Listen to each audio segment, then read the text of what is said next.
about 11 years ago, at the height of the housing crash, I was working for a mortgage company as a loan officer. It was First Priority Financial.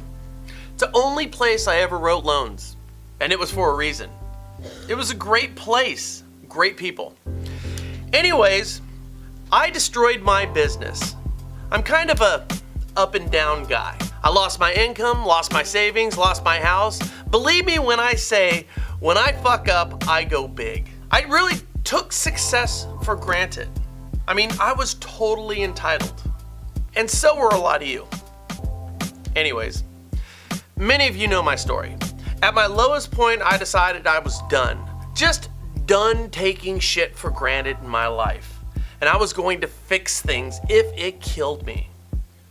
What I didn't tell you is at my low point, I let the brain trust at my mortgage company, First Priority, film me when I was on the skids at my low point.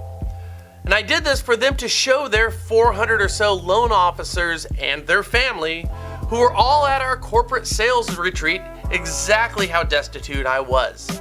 Now, imagine being in that audience as a loan officer, watching a video of yourself professing that your business was totally shattered. That's what I did.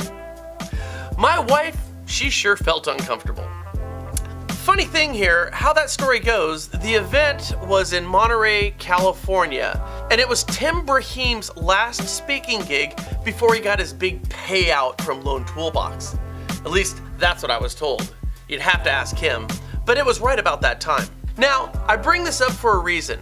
First, I really didn't give a shit who knew what. In fact, I relished it. I thought it was great that my complete failure was on full display for everyone's edification and possible ridicule. I mean, let's face it, Tim Brahim was there to show everyone how to build a business, and what else you got was me, and I was showing you how to ruin one. Makes for one hell of a contrast, doesn't it? Anyways, it was just fuel for me, you see. I mean, I didn't care because I knew my situation at that point, it was just a pit stop. And it was. Now, separately, I've been receiving messages about my weight loss lately. I don't have cancer, I'm not sick, but I've probably lost about 70 pounds in the last 4 months or so. So how did I do it? Kind of the same thing with my business. I'm not only great at destroying my business, I'm equally great at taking that self-destructive mindset to myself. Now, I didn't crash and burn, but I did wake up and, similarly to my business, say enough. I took the same discipline to myself as I did my business as a loan officer. I did quit drinking. That had to be part of it. Then I quit eating. That seemed sensible, hard but effective. But I had to have a plan after I started eating food again. Right? Seriously, this is what I thought. So my plan, when I got back on the food, when I quit juicing, was one that was shared with me by a loan officer when I was in Reno, Nevada, a guy named Michael Richardson. He said when we were sitting around that when he left my 3-day training event that he had to detox and stopped eating carbs, sugars, and drinking booze. Now, that seems sensible to me, so I've been doing that. See, I needed to have a plan for myself so I could stay on track. That, and of course, going to the gym and drinking lots of water. Now, as you're watching this right now, I'm somewhere in northern Oregon or southern Washington. This year, I'm not going up to Seattle for Christmas. Now, I bring this up, and it's uncomfortable. It really honestly is. It's vulnerable. But really, I don't care if I'm judged negatively. I don't. I say this because I believe in the age of social media where everybody's happy, healthy, and always smiling. It's true, but there is another side, isn't there? Shit's hard sometimes. And I don't know, but there's a strange comfort in knowing you're not the only one who's not shitting rainbows all the time, provided there's a path that we can follow. So if I can share my stuff with you through my show, maybe there's a path for everybody. Now bear with me. If you're watching this in the morning right now, I've probably been on the road driving for the past 7 or 8 hours, somewhere in northern Oregon or southern Washington, with my 2 daughters. I'm not going up for Christmas this year. In fact, I'll be driving back from Seattle to my house in California for Christmas in just a couple of days. The reason is, my brother-in-law just a few days ago, he's 51 years old, and he just passed away. He drank himself to death. Literally drank himself to death up till the bitter last couple of hours of his life. Now, this has nothing to do with me getting off the sauce, but yes, you bet your ass this whole thing and my relationship with booze is not lost on me, especially for those of you who know me. Anyways, I can't stop thinking about this. I can't stop thinking that he couldn't change, though not changing had only this singular outcome. This isn't a referendum on drinking or alcoholism, guys. My point is about change. In a case of life over the inevitable and knowing the outcome of the most horrific death you could possibly imagine, he still couldn't change. Now, my brother-in-law was a really nice guy. He's a very sweet person with a great heart. But he couldn't make the changes to save his own life.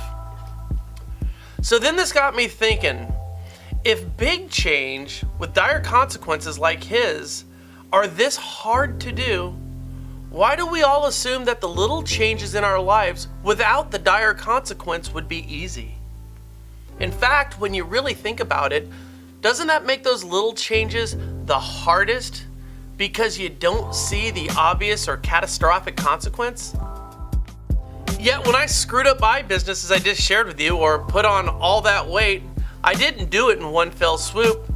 I screwed this whole thing up just a little bit every single day. And I didn't realize it until I looked up at my collective body of work.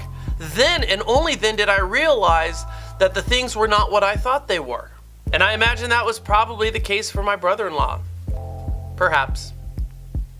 The point is this. I'm here to tell you that we all do lots of little helpful and destructive things to ourselves each and every day, both good and bad. But if we could do more of the good things than we did yesterday and acknowledge that we need to make this change to ourselves, to our business, then we've got a chance. But if we don't give these 1,000 little changes the reverence that they deserve today, then they become the problems of tomorrow. It could be personally or for our business. Now, on the flip side, I think, if we acknowledge that the smallest change is the hardest thing to do, and we keep it in focus each and every day, then we've got a fighting chance, as I said. For me personally, not drinking, not eating, literally not eating food, just juicing vegetables for nearly 2 months, those things were easy compared to the redundant drone of daily, weekly, monthly consistency with any small change. Now that's my struggle, and I don't think I'm alone. Now, I will tell you, as I sit here today, I'm more committed to my ideals of body, mind, and business more than I've ever been. And being such, I feel compelled to share my story in hopes that it reaches some of you who have your own struggles in our age of 24-hour social media bliss. The good news is, when we really make a commitment to the small changes for ourselves or our business, it's way more fun, and it's really more fulfilling. So, my commitment is to work with and help those with the same type of commitment. Not outcome, but the commitment to the change. You know, traveling over the last 11 years and working the last 25 years in the real estate and lending community with my partner Frank Ray, we picked up a thing or two. We really have.